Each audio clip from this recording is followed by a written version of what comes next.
Welcome to The Secret Life of Therapist. I'm your host, Dr. Habiba Zaman, and I have Coach Hallie here with me, who is soon to be a therapist herself. Welcome. Thank you. Thank you. We are going to talk today. This one is a little curated because I do want all of her input on this. Fellow female in our 40s, right? Also dating in her 40s. Yes. And I had this, how do I say this? We already know. My listeners know this. I'll tell you too. I have a tendency to ambush my partner with deep conversations. I love a deep conversation ambush, though. That's what we live for. And it's like if you see his face, it looks like he's been completely ambushed. Yeah. Like total deer in headlights fear, like what the fuck, right? Kind of moments. Sure. For me, it's just I have a fleeting thought and I'm like, hey, what do you think about this? So the conversation we were trying to have, trying being the key word, sure, is about romance and what that means and what that looks like and what's expected and blah, blah, blah, blah, blah, blah, right? So I did not get to a final answer with him. We had to make dinner. So it is what it is. Kids are like, are y'all done? I'm hungry. Yeah. So the conversation stopped there. But those are the kinds of things we're going to talk about today. Yay. So welcome. Thank you. I'm so excited. Good. You said the things that you were learning in your training, right? Yeah. What were you just saying? So this speaks to what you were just saying, is calling out the thing, saying the thing that you don't want to say, or just naming something that you feel like you have to somehow sublimate, and instead just going, actually, you know what? I'm just going to say this and put it out there. Yeah. And not even the elephant in the room kind of thing. No, it's not even an elephant in the room. Like, this is going to cause a problem. Right. It's just like showing up here, I'd be like, you know what? I'm like super anxious about this. Like, I don't know why I'm like super anxious about this, and have them be like, oh, okay. Like, and I'm not doing it so that you have to take care of me, right, or anything like that. But sometimes just saying the thing takes the claws away out of it. Of course. And it just puts it out there. And so for you, like, calling out, like, just asking this question out of nowhere, like, I think that's so great. Like, what do you think romance is? And yeah, one of the things I said, I had this discussion a couple of years ago with my girlfriends where I was like, one of the ways I feel loved is when it's more than the how was your day. That just becomes such a basic cop out in my opinion, right? Everyone does it. It's so surface level, right? And I want whoever's in my life, and this is not just romance wise, this is not just romantic relationships, anyone in my life, one of the ways I feel loved, and you're learning this or you have already, where how you feel loved is across the board, right? It's with your friends, it's with your family, it's with strangers, and with your romantic partner. Like those things go across the board. What's important to you and what you value. And what's important for me is for people to be curious about me. Right? Like, or something as simple as I have friends who will send me memes, right? Or they'll be like, thought of you, bitch. And it's the most deranged shit. I love that, though. It's the most deranged shit that they send. I'm like, I can see that. I can see that. I had a client who is in the medical field. So she's like, I know we can't give presents. I know you're not allowed to accept anything. She was like, this was literally $9. So you're taking it, bitch. Right? And I was like, oh, thank you. She's like, Merry Christmas, but mostly it's your birthday's coming up because I'm a January baby. And she's like, and I won't see you before then, but here you go. I was like, what is it? And she was like, it's a cactus. It's so, I love that, though. She did. She's like, it's a cactus, but it flowers. And I laughed so hard. Yes. Laughed so fucking hard because I can see that. Yeah. I can 100% see why someone who's gotten to know me also in our therapy sessions for over a couple of years, right? Yeah. Will see those nuances of what makes me me, right? Just like that's what I do for them. Yeah. And that was just hilarious, just fucking hilarious. And I loved it so much. I still have the plant. by the way. Of, It's I actually mean, my out there. of course. I think that's so meaningful when somebody sees you like that. Mostly when people send me stuff, they're like, this made me think of you. It's like a cat meme or like a raccoon or a possum or some kind of animal that is like unlovable, but I'm like, so that's what I get Love sent a lot. raccoons. Yeah. Love raccoons. Oh, they're the best. Trash panda. Trash 100%. pandas, yeah. So I'm always getting sent that stuff. So I find that that's very loving too, because they're Hmm. like, I thought you would enjoy this, But you like know? that doesn't happen. I don't know if people curate that much, or even they maintain their friendships in such a degree. Yeah. Ooh, don't get me started on friendships in 40s. I have Get a started. Let's lot of go. things. I mean, it's Here's the mic. thank you. Just speaking about, you were talking about romance, but I think on another part of that is, are we good? Where's the mic? There we Oh, go. okay. I was like, speaking of, where's the mic? Speaking of, Matata. Um, I think that just as relationships are hard in your 40s, so are friendships. Even Mm-hmm. friendships that you have had throughout your 20s and 30s, it starts to change. It's people's lives evolve, and I don't hold that against anybody. I really don't. I understand it completely, but there's this sort of heartbreaking part of it that it feels like those people who you knew so well and who knew you all of a sudden are going in different directions and they don't know you as well, and or don't know this version of you that you're becoming. And so then when you get together, it's like you're role playing um, these old roles that don't necessarily fit you anymore, and you leave the interaction feeling like It wasn't as that didn't authentic. that wasn't authentic at Yeah. all. Why don't I feel connected to these people and this person anymore? And no one talks about the grief that goes with that either. So much grief, so Because you're much grief. desperately trying to hold on to something that was so fulfilling, so important, so necessary, right? For your Yeah. life for so long. And then all of a sudden they're not there anymore. Not in those ways, not in the ways you need them to be anymore. No, and you're not there for them in the ways that they need anymore. It goes both ways. So I don't want to play the victim card at all, like someone has done something to me. It is a two-way thing, but it's sad. And then you're also sort of in this position of not having the bandwidth to make new friends and having them get to know you at this point in your life. So it's this like weird no man's land of like, you know, these interactions that feel very surface level. Mm-hmm. Um, and then you start relying more and more on your partner, and that brings up a whole other thing, because then it feels like they're the only person that gets you and understands you, and Which is very toxic. right, and that can get very That's a lot of pressure to put on one person. 100%. You had talked about Esther Perel Yes. in one of your podcasts, and you had mentioned like um, how marriage is about stability and security, and that is the opposite of eroticism. Yes. And she also talks about how like no one person can be expected to give you everything. There's no way. There's no way. And I think a lot of times we are like, oh, this person doesn't hit this box and this box and this box, and it's like, yeah, of course not. But it does, I will say, it does need to be 80%. 80%. 80% Okay. of everything that you value. But it also needs to be one as close to 100% of your very important values. Oh, sure. Like the non-negotiables. Sure. Those are the ones that can't be, well, but that's part of the 20%. Oh, no, honey, because that's weighted so much more so heavily. Differently, yeah. Right? I agree with you so much. And it also and it's the same thing with friendships, right? For you to have, I think, and this is something that I do that offends people, where I think we need to go back to normalizing the specific role that a person plays in your life.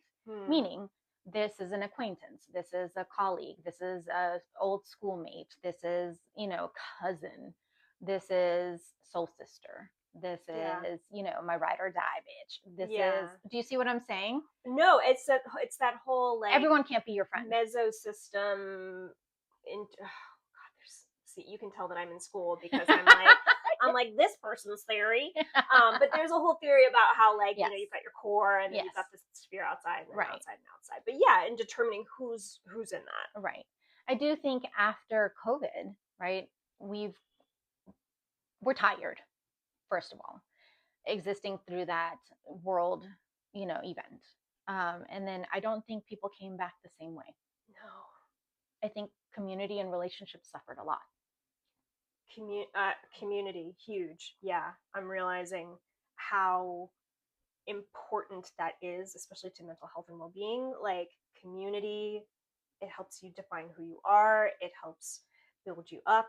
And we lost that, and I feel like we're living in a post-COVID world where everyone's suspicious of everybody else, nobody trusts anybody else, everyone is so it's very tribal, and community is just not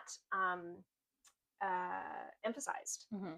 And I Well, feel not that. just that, it's like those systems that we had already in place that help to perpetuate these kinds of community gatherings are not there. Mm-hmm. And it's because we've acclimated to like working from home, right? Doing Zoom gatherings, things like that. I used to throw parties all the time. I used to have my friends over, their kids were over, and everybody would bring something so that, the financial consequence wasn't just on one person. Sure. And we would do that all the time. We would do that at least once a month. I Mm. can't even tell you the last time I had a Super Bowl, but that was because I needed to see Bad Bunny. So we had that was different. Understandable. And that was one of those things where I asked my partner, I was just like, is that an every year thing or is that an every 2 year thing? And he looked at me like, yes. Yeah. Right. And I was like, because I want to have a party. And he was just like, because it has obviously nothing to do with football, right? Of course not. And it didn't. Of I didn't course care. not. But I bet you half the people that tuned into the Super Bowl this year were just tuning in for Bad Bunny. yes. I mean, come on. Yes. And so that was the last time. Yeah, that was the last time. And it's something that we used to love to do, but now it's just like you said, we don't have the bandwidth. But is that true? Is that true that we don't have the bandwidth, or is it that we've become so accustomed to convenience of just staying at home that we don't want to put in the effort anymore? I think it's an intersection of things. I think it's cost of things. I think that COVID taught us that we can do a lot of things remotely, and so it's easier, it's more convenient. But at what cost, though, is my thing. Oh, like at my office, huge. I still go to my office. Even if I don't have any in-person clients that day, I will still go to the office because that's a different environment. And people don't do that anymore. There's so many studies that show that that is so linked to feeling alone, feeling lonely, feeling like you don't have community, feeling like the depressive symptoms and anxiety is so much higher post COVID because all these other things that you were forced to do. Yeah. Get in your car, listen to music while you're driving, going to the next place, waking up with enough time so that you can give yourself time to get dressed and get ready and then drive to wherever. And now you roll over and you pick up the phone. Or you roll over and not putting emphasis on, I need to get dressed, for example, I need to be there by this time. It's perpetuating that feeling of what's the point? Right? The subconscious thing of what's the point, because you're not putting in effort anymore. Yeah. Which, I mean, the days that I do telehealth from home, I love it. Right? I don't have to worry about that additional 32 minutes that I have to drive. It's great. So that convenience, though, has a cost. It has a price.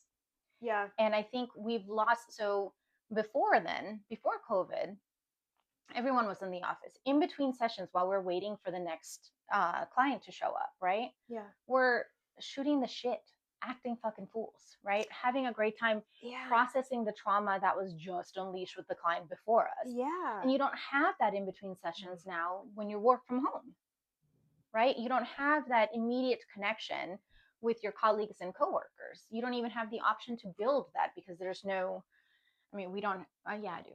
I was gonna say we don't have that, but yeah, I do. My coffee station, right? We would somebody's making tea, somebody's making coffee, somebody's, grabbing snacks or whatever, talking about the toilet paper that needs to be refilled or whatever the case may be. Yeah. There's none of that in between. So you're just alone. I'm curious about this.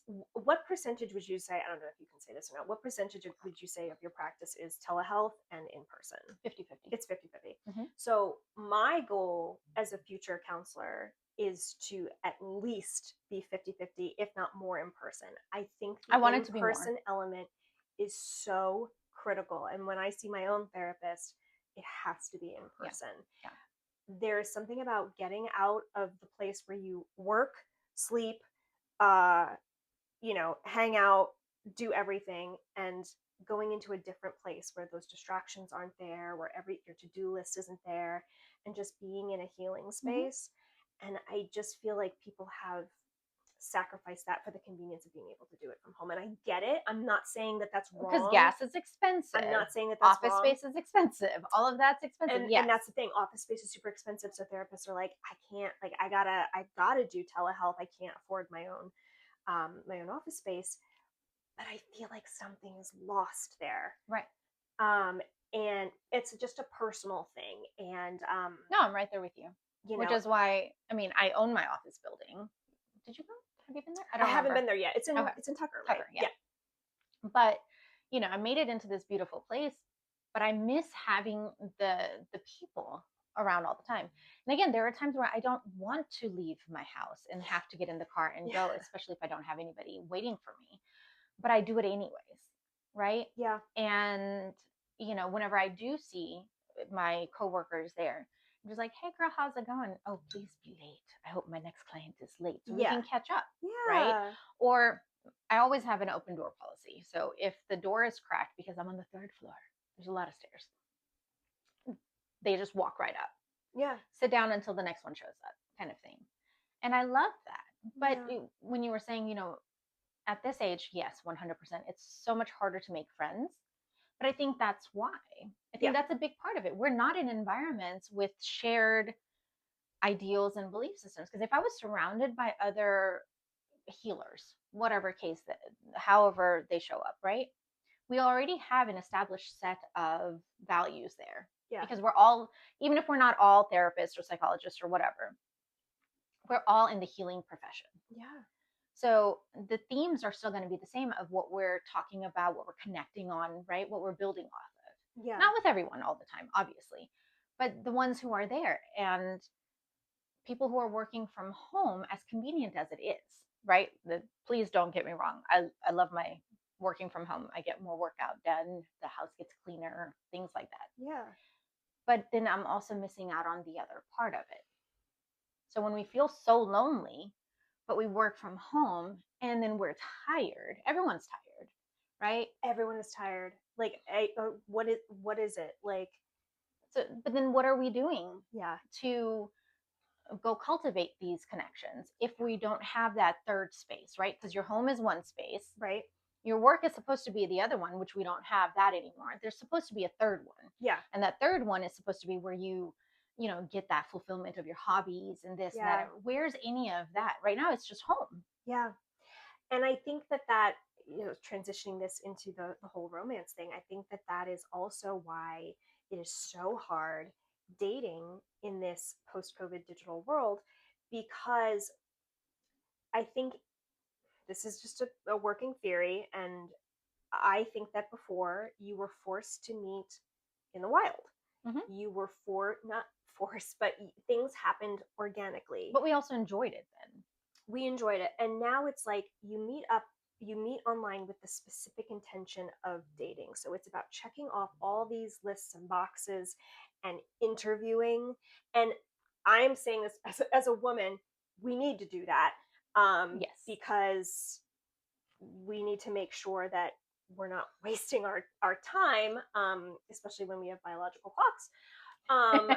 But I think that whereas before you might meet, it might be flirty, you know, it might be a group of friends and it's a friend of a friend and you start off as friends and then it becomes something else. And or you meet once, you maybe flirt over text and then you have but it starts with the chemistry instead Yes. of with a to-do list, Right. or with a checklist. And I think that is kind of the essence of why online dating has been so dissatisfying, because you're just going in, it's not happening organically, it's being manufactured. Right. And that genuine connection, that moment of spark, that moment of I see this person and they see me and we get each other is Or complete. that even if we don't get each other, there's something there. That There's zing. something there. Yeah. That moment, I mean, it's chemistry. It Yeah. really is chemistry.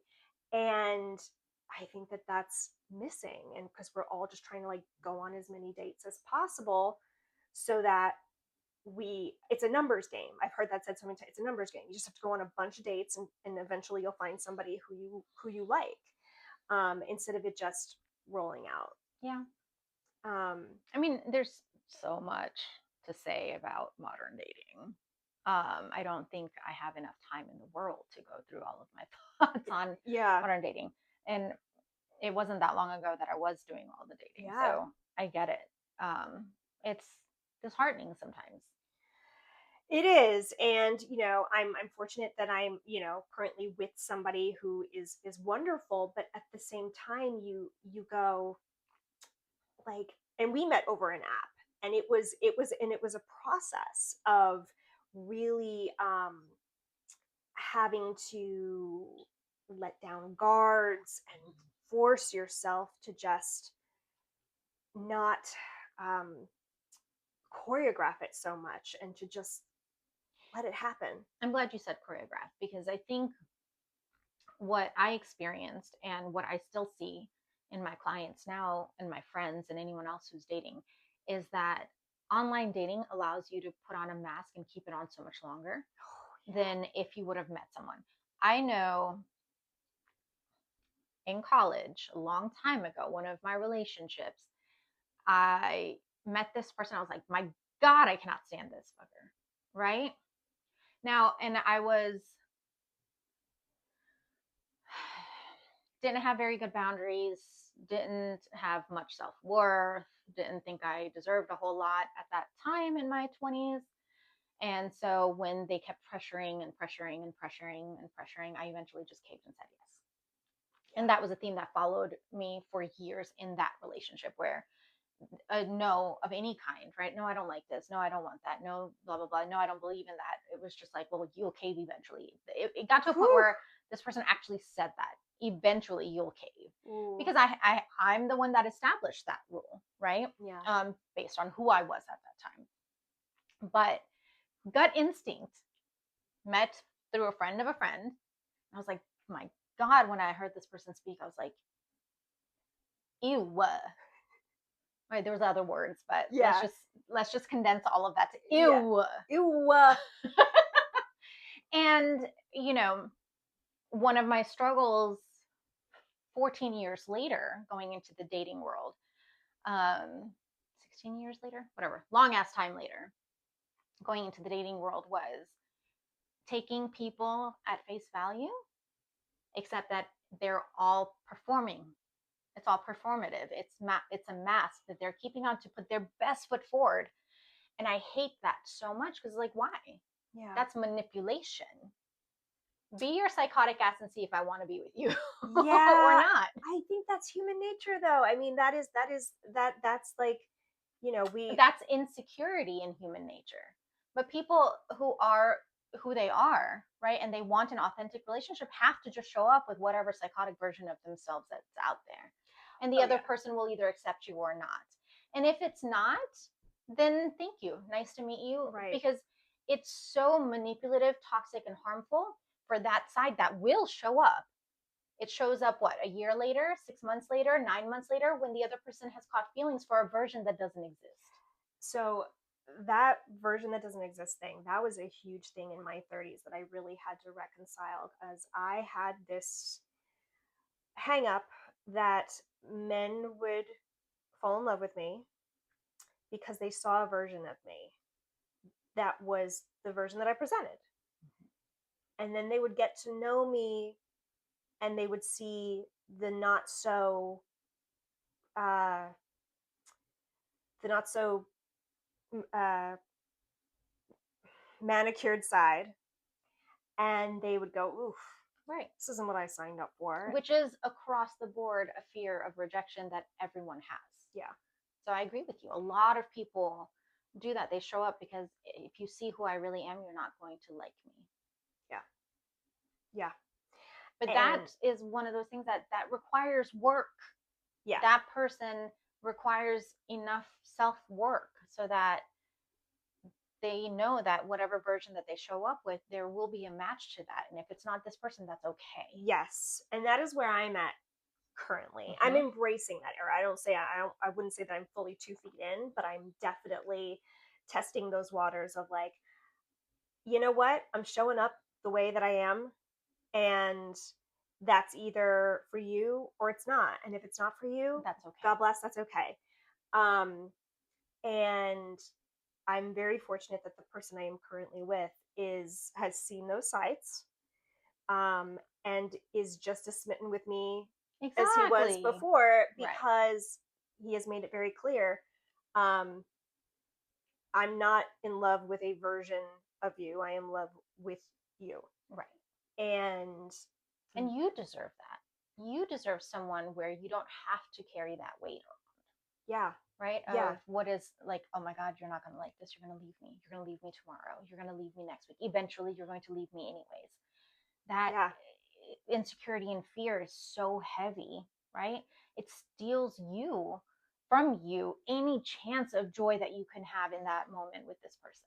It steals joy, and it keeps you from being honest and truthful to yourself and to them, because I would not bring up things that were bothering me about the relationship. I would not bring up things that were bothering me about that person or just anything, because I didn't want to start a fight that would make that person think about me differently. Mm-hmm. I wanted them to like me. I Yeah, wanted them to right. think that I was this, put me up on a pedestal and, and worship me. And if I had a complaint or something that wasn't right or that I was going through that was not cute, um, I didn't want to bring that up. So I would bury it and deal with it. And then eventually, because those things, as they do, they make themselves known no Mm-hmm. matter what. And Mm-hmm. it would end up ending in the relationship, Right. because Right. I had not communicated what I needed, my expectations, things that were bothering me. Right. And then that always leads to resentment. Always. And then no matter how hard you try to pretend like that resentment's not there, your behavior will make it known. Oh, and that's I learned that too. I was like, oh, she'd be a bitch if she doesn't if she does not talk about how she's feeling, because I would just be like, it's fine, and that sort of thing. And then they'd be like, well, clearly Not. it's Yeah. not. You're not fooling anybody, like Right. I can tell. And I had a couple relationships end that way, and it was heartbreaking. But I think I had to realize that it was like, you got to talk. You got to, again, going back to what we were talking about before, you got to say the thing Right. that you don't want to say, because ultimately it's going to be the thing that frees you. Right. So, See, mine was that was that insecurity of not being accepted, right? Because fundamentally, that's what it comes down to, not being accepted for who you are, was my whole childhood. mm, And then everyone that I dated from there, and then the person I was married to, right? So it was always trying to win their love. And after a while, it's just like, it's not going to happen. Because I was to them um, too much and too little at the same time. So I was like, which one is it? Am I a cold oh, hearted bitch or am I a fiery, passionate human? Because you can't be one or the other. You can't be a wow, robot and a firecracker at the same time. So which one is it? yeah, And when that reality hit, I was like, you don't even like me as a human being. you just don't like me. You just don't like me. Yeah, I was like, well, fuck, right? Because all the things that I had done to tone down what I stood for, what I believed in, what I wanted to fight for, what I thought injustice was, what I thought love was, all the things that I was doing, what it meant to be a good mother, what it meant to be a good wife, what it meant to be a good, daughter-in-law, and blah, blah, blah, blah, blah, blah. None of it mattered. yeah, And and I had lost myself in the process. One of my childhood friends, it was between these two female friends.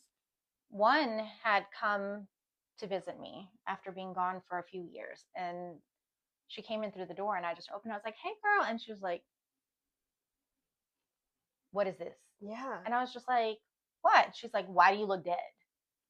And she's one of the kindest human beings. I would say something like that. She would not. right, Right? I would call something out like that, like, you look completely dead in the eyes. Are you okay? Right? Like, do you understand the severity of what I'm looking at right now? She is not. She is not. She is one of those that she's so sensitive to how it's going to be received, Sure. right? That she wouldn't speak up. She wouldn't do anything. She was just very, very, very, very quiet. Not anymore. I love it for her. Love the transition for her. She calls it out now to everyone that fucks with her. She's like, and no, fuck you, and walks away, which was not like her, right? So we're talking 12, 13 years ago. And she was just like, there's no light on. She was so taken aback. I was like, I'm just tired. I'm working. I'm just tired. She was like, no, there's like no light on inside. Whatever was left has been snuffed out. So that was a huge moment. And then shortly thereafter, my other childhood friend, she said, she calls me Jesu. She's like, Jesu, everything you're doing is for your children, right? Just for that stability, for that life that you could give them that you didn't have. Yeah. What's the point of all of that if you're losing them anyways? She's like, you're losing your children. I see you losing your children. They don't trust you. They don't, they think you're the villain. They're like, what is the point of all of this if you don't even have them? And between those two comments, it snapped into place for me. Yeah. How much I had lost of myself trying to keep this person, I don't even want to say happy, but just because there was always these comments about, again, me being too much or too little at the same time. Right. Yeah. Right. And when you're in it for so long, you really don't see it because you can't heal in the environment that breaks you. Right. Oh, yeah. Say that again. Ooh, you can't heal in the environment that breaks you. Ooh. It's my plants. Look at it. Like, I have all of these plants now. It still can't grow anything to save my life, but they bloom, they grow. And for years, I had tried to keep a plant alive and it wouldn't. Wow. And now I have like a jungle going. Yeah. You know what I mean? Love that. And there's so much peace now. Yeah. Like that tree right there, it was dead 6 years ago. Look at it now. It was dead. Wow. And like I had spoken to the HOA and I was like, is there a way we could just like remove it and put another one? Like that's how much stagnant negative energy there was here in the environment, right? Yeah. So nothing could thrive. How the hell would I? Yeah. And so it was after all that, I learned shit the hardest way possible. Oh my God, I don't know how many times I need to be bitch slapped before I get in a Girl, I am learn the something. Same way. So it took that long for me to learn that I just need to show up and you take it or you leave it, right? Take it or leave it. Take it or leave it, because that had been beaten out of me at that point. Not physically, right. But you know what I mean. I understand, yeah. But that's good that you made that clarification. No, I really hear you on that. How many times do I need to be taught this lesson until I actually like absorb it? Because that is the definition of the way that I learn things. Daniel's 2018. Okay. Mm-hmm. Don't remember the name of the book, but I wrote this enough times where I know how to cite it. For your thesis? For my dissertation, yes. Okay. 23 times. 23 times. You need to see the same message 23 times before your brain is like, wait a minute. That's insane. Wait a minute. Maybe 23, which is why I so vehemently, right, oppose people who show up in this curated version, right, because of the damage it does to the other person, right? And I do not think any of that's malicious. No. I don't think anybody shows up like that. But imagine, right, this person's falling for you because of what they think you are, right? And it's like, oh, all of these things match up. This is wonderful. There's, I feel like this is fantastic. It's been a long time since I've felt this way.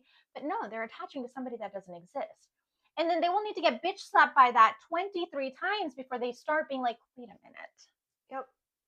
Okay, well, that makes me feel better because it doesn't take me 23 times, but it certainly takes me more than 5. But that's crazy. Okay. Yeah. I'm going to remember that. Yeah. So I'm assuming that the way they did it was across the board, right? As far as the general population. Yeah. Right? Not someone who actively works on it. It doesn't take me 23 times Well, anymore. now that you, I feel like it might have been like 60 or 70 before, where it's the same fucking thing. And now I'm yeah, just like, absolutely not. Absolutely not. As soon as I see those things that are not aligning, and I'm not even assertive with it. I'm aggressive with it. Like, absolutely not. yeah. I will not. How many of my more than half of my existence has been living through that, coping with that, and the thousand cuts that didn't kill me that should have. Yep. So, I think about and this is why therapy is amazing, because you learn these patterns and then you learn how to call them out and go, oh, well, that's that is again. But like I think about, my mom used to say, you can't tell Hallie anything; she's got to figure it out for herself. And with so many things in my life, and my I think my sister's very similar as well, where you could tell us, you could have lived it and tell us, and we'll be like, it'll be different for me, and then it's like, no, no, actually, but that was me. I have to live it. I have to figure it out for myself. I'm Yeah. not gonna have you just tell me and accept that. Oh, see, now, and God bless him, my therapist. He'll be like, with respect, Habiba. I'm like, oh, just give it. Yeah, Slap me already. Just yeah, drop the bomb. Let's go. And now I'm like, all right, immediately it's open mind. Can I see it from this perspective? Can I apply this to my existence right now? Does this make sense? Right? Instead of that instinctive, nuh-uh, no, I don't think so. And that is also trauma response. it's protective. It's very protective because somebody was defining your experience for you early on in your childhood, so that when you got to a point where you can do it for yourself, that's why you're so against it. That's why you're so defiant. Yeah, yeah.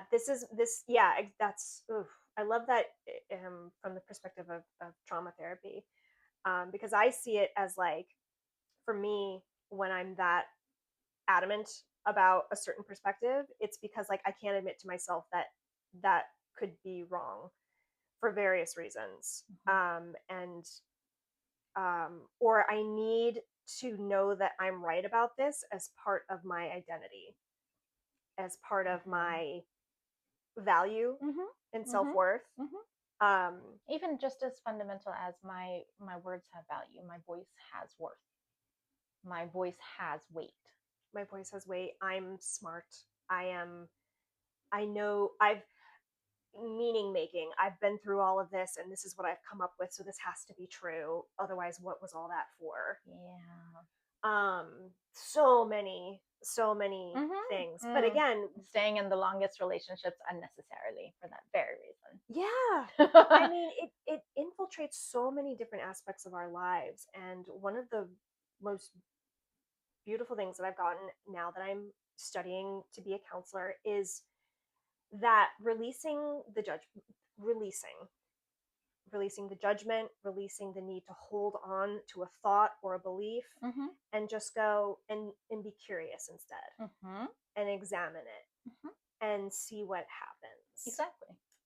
It's so gentle and it's so loving, and But it's also freeing very when freeing. you're not attached to an outcome. As like last week, I was having a complete hissy fit over being very much attached to an outcome that my research Mm-hmm. needs to be published. So that's, Sure. not trying to sound like a hypocrite, but, you know, being able to say, like with this podcast, even, where is it going to go? I don't know. There's going to be 10 people that listen to it. And then I saw the other day there was 2,700 people that watched Hey. one. And I was just like, oh, the fuck. Right? Yeah. So not being, like you said before, the claws, right? Digging the claws into an outcome gives you the freedom to be really surprised by life. 100%. And I love that you said, I don't want to sound like a hypocrite. Therapists aren't Buddha. Like we don't practice what we preach a lot because we're human. So I we're not going to be perfect at that. So yeah, we We're have not our perfect, moments. period. period. But we have our hissy fit moments where we're like, but I wanted it, and it's not the thing that I want, and but Throw now your I tantrum though. but now I recognize that I'm throwing a tantrum right now. Okay, maybe I just need to throw a tantrum right now and then come back. Oh, I throw tantrums all the time. Yeah. Like through the house, and my cats talk back to me, which is like, wow. That was last 2 weeks ago or something. I was like, oh, this is where I've gotten with the crazy cat lady version of myself. Great. Oh, well, Loki is talking back to me now while I'm like, yeah, I will take my cat and fully immerse my face in their belly and like deep therapeutic breaths because like yeah, that's how I regulate my nervous system. yes. And they, bless them, are just like, okay, mom. I know. Like, I have to talk it out. I have to physically release the energy from my body in order to be able to go into my next session and be semi-human. mm, Um, and but that's what it is. During my tantrums, it's just wandering through the office or through the house or whatever, and just like unleashing it, not at anyone, yeah, in a just safe way, out. in a responsible way. And then literally the energy is then gone. Yeah, And I if we do that when it happens, if you can, like, I if you can't can. have a tantrum in the middle of a session. Do I go on rants? Yeah. Especially if something that they said, I'm very protective of my people, and they'll say something that somebody said or did. And I'm just like, the fuck? No, Yeah. they didn't. And I was like, and yes, therapists are expected to have like absolutely no response. And just Yeah. like, as you can see, I'm not one of those therapists. Yeah. Yeah. I'm not going to be the blank slate for you to reflect back I off feel of. like that's an I'm gonna be like, outdated. Yeah. what the fuck is that? Just the Right? stank face the whole time. Stank face, yes. And they know it and they see it. And but I also I'm psychodynamic, right? Yeah. That's my philosophy, where I I know believe what that means. where everything that we endure and how we go through is because of what we learned. And you guys have heard this, our blueprint from childhood. That is the foundation of psychodynamic theory. And so a lot of the work that I do is modeling for them what a relationship is supposed to be, and then we have that relationship, right? Oh, okay. So if they haven't had anybody protect them, right? And that's one of the childhood wounds. I do that naturally. Yeah. So Yeah. right, like they'll see that they're worthy of being protected, they're worthy of being defended, they're worthy of Wow. being loved in that way, right? Or healthy communication, or just a healthy relationship up, or that there could be conflict, right? And that we can work through that conflict, and then you can see that there's no bond break here.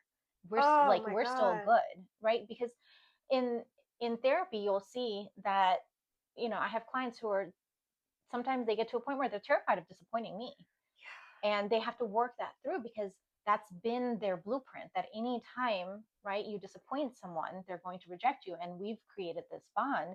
They don't want to lose that. Yeah. And so I'm challenging them in it, because I'm a very confrontational therapist, so challenging them on it, calling them out on it, us working through it, and then them seeing like we're still good, Yeah. and that's how healthy conflict repair is supposed to happen. So I play all these roles for my clients, and I think it's beautiful. I think that it's beautiful that they allow me to be that, and that they project those things, right? So Yeah. we can be able to do all of those things, but you can't do that if you haven't done your own shit work. Mm-hmm. But I believe that in relationships too, Yeah. right? Because you'll keep bringing the same stuff up, and then you will continue to bleed on people that don't cut you because of what Ooh. you will not work on. Mm-hmm. So I have a conflicting theory on this than other people do. Other therapists will be like, no, you learn stuff about yourself, so keep healing through your relationships. Yes, but not when you don't know none of the shit, Yeah, right? because You you'll just need to repeat the same know patterns. the Yeah. blueprint, Mm-hmm. right? And then heal the other stuff, because your relationships will trigger that, because they're mirrors, Yeah. right? Everyone does. Everyone is a mirror to what you have that's unresolved. And yes, in order to deal with some of those things, you have to be in those relationships so that you can do that and either say, oh, I need to change this, or thank you, but no thanks, right? Next. And you can't do that, yes, but that foundational work has to be done. You have to be aware of your shit.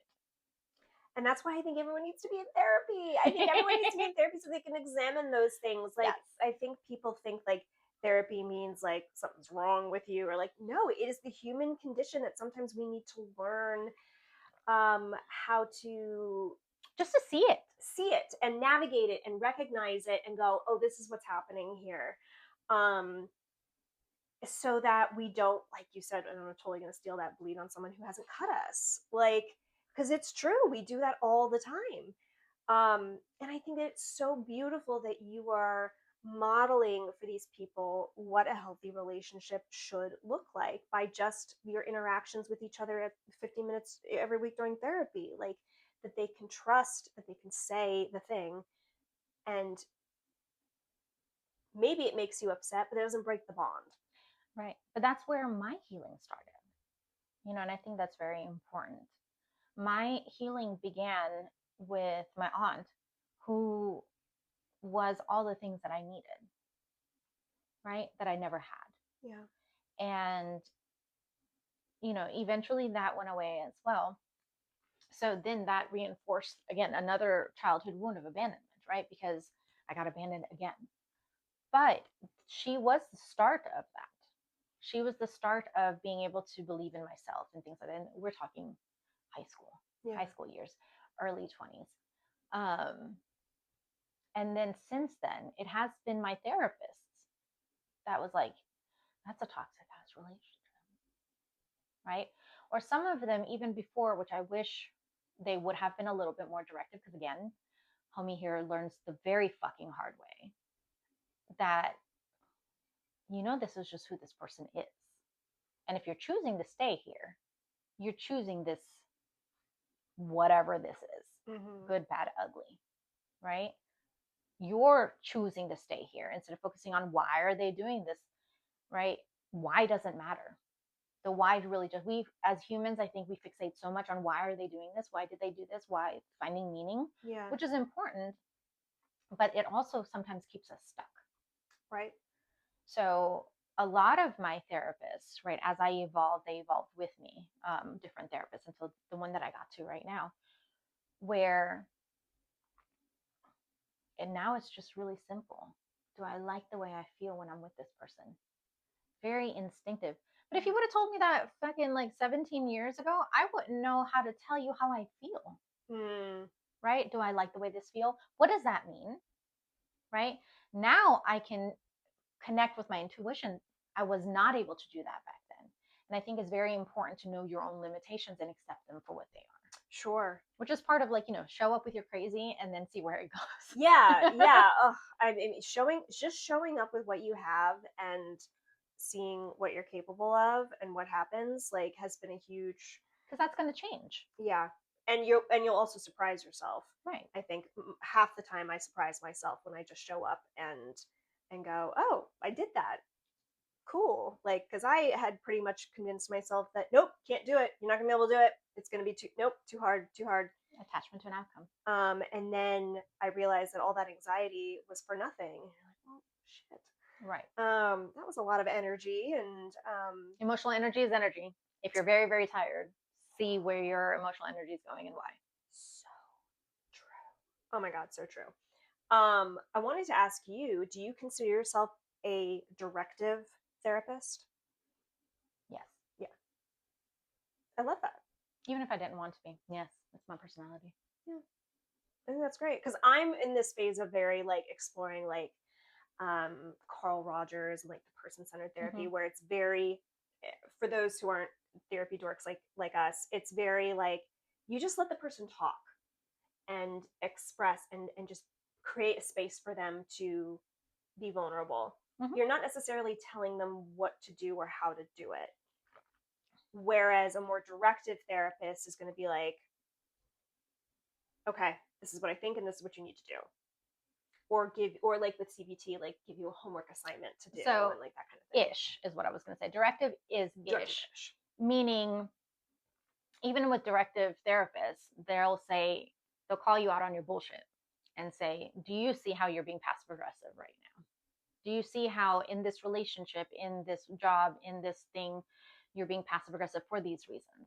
Yes or no? If they're like, yeah, I see it. Okay, how do you get through that? Do you even want to get through that? right? So that's directive, like a step by step, solution focused kind of thing. Sounds very Solution similar focused. to coaching. Because I had one of my clients, she was like, she was talking about me to one of her friends, and she was like, they sound very much like a coach. And she's like, yeah, she definitely does that. If I'm like, hey, I have this interview and I'm very anxious and I don't know how to go through it, she'd be like, all right, let's do this together. Yeah. So that's directive. It's where we have a plan and we do it. Person centered is you can watch them and the train wreck is happening. You're watching the train wreck happening, but you don't identify the train wreck at all. And that goes against every fiber of my being. Yeah. Well, and I think the process of it is so that they can, there's a theory that Mm-hmm. if they figure it out for themselves, it's Right. more effective and powerful than if they're told it from an outsider's, from an external perspective. So giving them the space to work it out for themselves and just guide them and point certain things out is how change is made. Mm-hmm. um Which makes sense because that's what you said, yeah. right? Like what you had said about yourself is I will learn on my own time. Like I don't want anyone to tell me, right? Yeah. Let me see, let me figure it out for myself. So it makes sense that that's the one that you adhere to most closely. At this point in my journey, That will change. I'm aware because I'm also like I'm also a big fan of like certain aspects of CBT, certain aspects, Mm-hmm. more of the like modern version of CBT where it's a little more about mindfulness Yeah, yeah.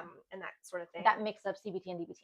Mm-hmm. And then but like hearing the way you approach your clients, like I'm like, oh, that sounds great, because you work through it together. Mm-hmm. You help them recognize things, but it's a little more uh confrontational. That has a negative connotation, but in therapy, confrontation just means you're challenging them on a thought. That they're Or comfortable with, yeah. which they probably is shouldn't be because it's harmful to them. Right, and they may not be able to see the effect that that is Right. having, and you have a perspective. So and there are some people that think, well, you should treat, very postmodern stuff is, you should treat the person as if they are the expert in their own lives. um but then you might have somebody who comes to you and is like, no, I came to you because you're supposed to be the expert and I need help. Mm-hmm. So it But just I was the depends. expert of my life that I stayed in a very unhealthy, toxic thing where I lost everything, right? Including my sense of self and stability and grip on reality, right? mm, To where I was so depressed that I was suicidal because that's a no really one interesting challenged point. any of that. That's a really interesting point. Because what I was told is, this is your life, Yeah, right? that's such an interesting point. So just like yours, it makes sense. Mine does too, where I wish somebody would have been like, you do understand that shit's not healthy, right? Yeah. Instead of waiting for me to come around to it. Because if you look at my blueprint, this shit was better than my blueprint, Hmm. right?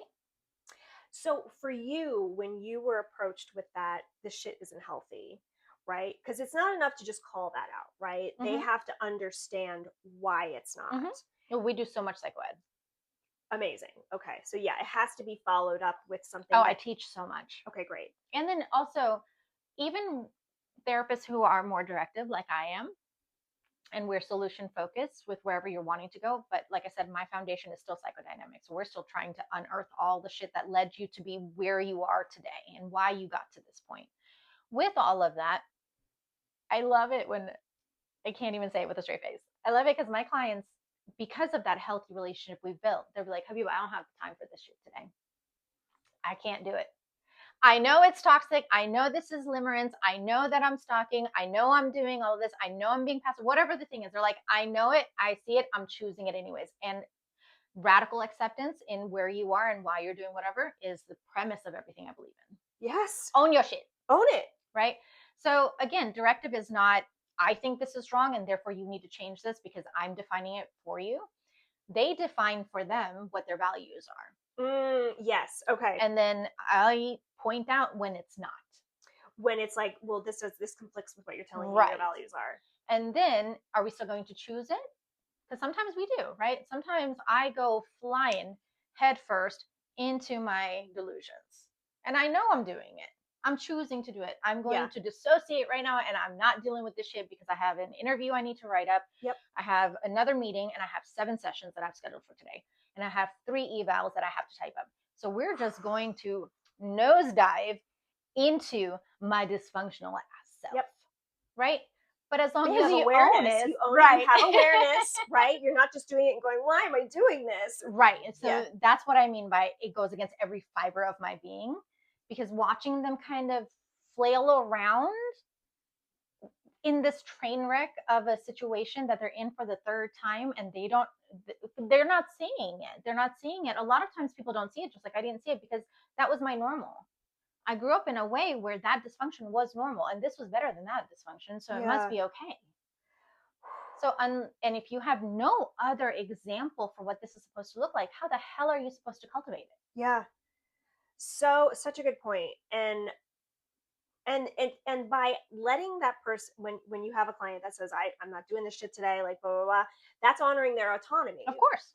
which is also a very healing thing, Mm-hmm. And I've had a client almost for a year, and she was like, I don't want to work.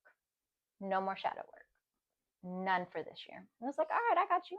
Unless I see some shit. And she's like, I know. I know. So again, we have that understanding where if I see some dysfunctional shit, I'm gonna be like, do we see the same dysfunctional shit? right. And then sometimes she'll be like, I'm like, all right. Again, acceptance of you and where you are and what you're doing and what you want out of life, but knowing that somebody, I know that you know that I know. I know that you know that I know. Yes, and that's accountability. Yeah, accountability, exactly. Right? It's not now you have to change. It's just accountability. Yeah. Right? But a lot of times, a lot of my long-term clients, sometimes they're like, I'm so fucking tired. Right? And like, but I don't want to I'm tired. I'm wounded. I'm grieving. So please, no shadow work. Yeah. Right? Because now, even though psychodynamic is my foundation, I do utilize all of the above. Yeah. And trauma is my specialty. So you can't not do stuff when trauma is your specialty, right? And so I'm like, all right, we don't have to. Or someone who's getting married soon, and she's like, don't fuck me up today. Do not fuck me up this month. Do not fuck me up for this year right now until let me just get through my wedding. Yeah. I'm like, I got you. Whew. And what they mean by don't fuck me up is let's not have another mind blown kind of moment of some childhood pattern that's repeating itself. And I'm like, what the fuck? Because those can be really, really hard to cope with. Yeah. Right? It's so interesting because I'm hearing you talk about psychodynamic and everything. And now I'm like, I need to go back and like go through my Jung notes and stuff like that because like, I know. And where's my books? I have all of his books need somewhere to spend more time with it. I just took a theories class, so I was introduced to all of it, 15 paragraphs theories, at a time. And I'm like, I don't know which one I am. Yeah. And then they end the book with, integrative is the most common thing, Yes. where you take the salient things all that of will it. help all of it, because there's a lot of similarities in each of them.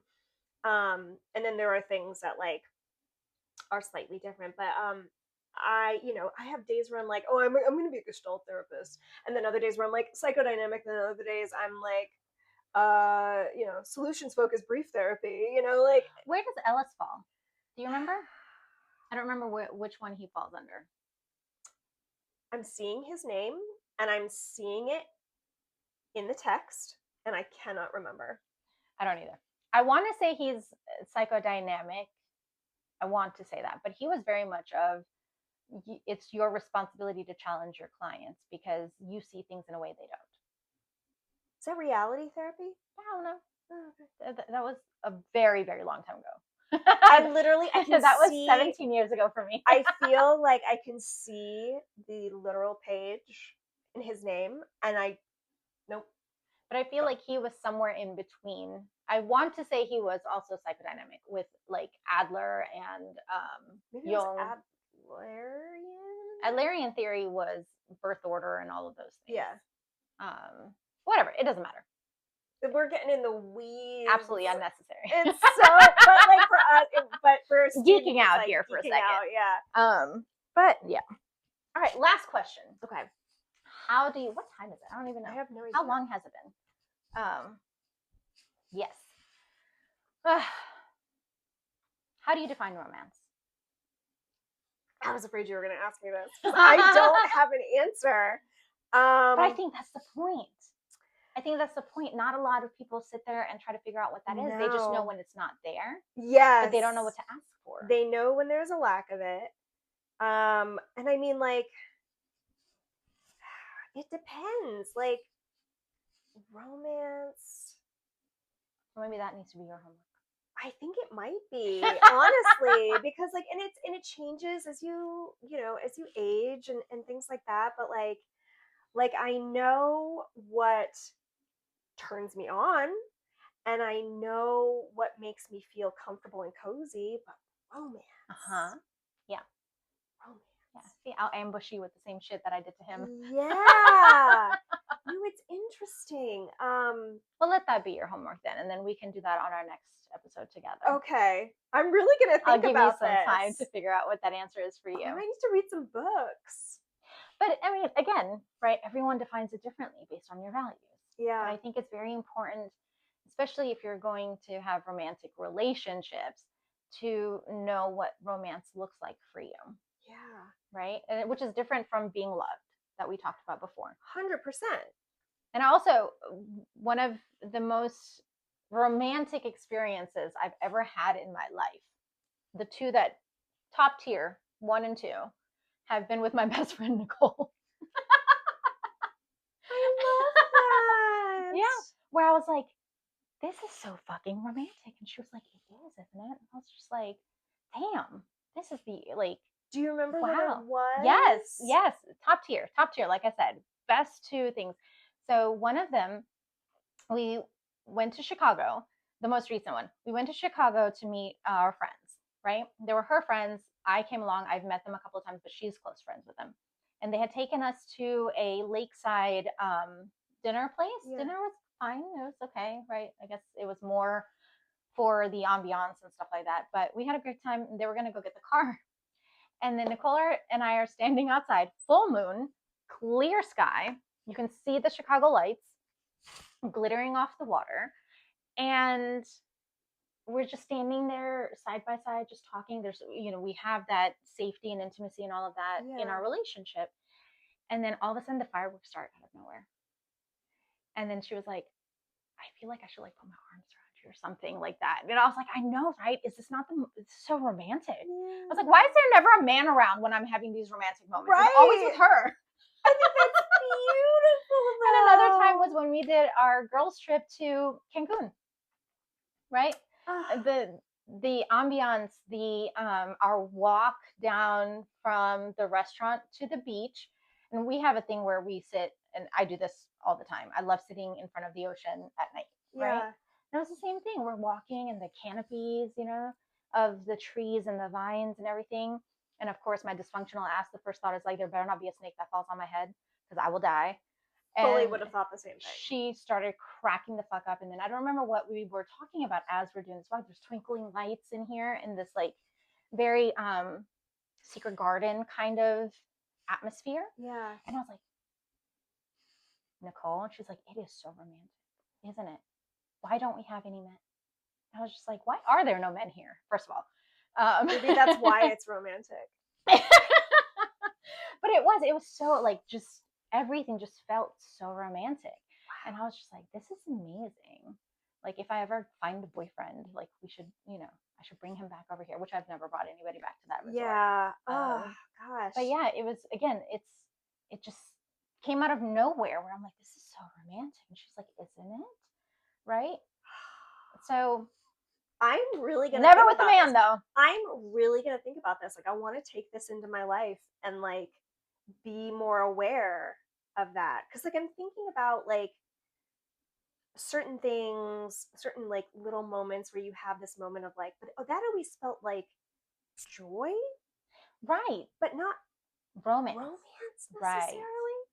Right. So I think that's very important to identify what those characteristics are for you, or Yeah. to feel, because that was the word that came to mind. She was like, right. So the first time I said it in Mexico, I was like, this is so romantic. Like, just all of this. This is like so romantic. She was like, it really is. And then the second time was her, right? And she was just like, I feel like I need to like put my arms around you or something. We joke about Yeah. shit like that. And I was like, right. And she's like, it's so romantic. And Yeah. that's just what it was. All right. Well, I've got my homework assignment. I love that. I really do want to think about this. Good. And thank you for coming on my Oh show and my God. sharing all of this This with is us. so fun. Next time, you will be I answering will this have a question. definition. Thank you, everyone, for listening to us and indulging us in our conversations and topics and theories. We'll talk to you next time.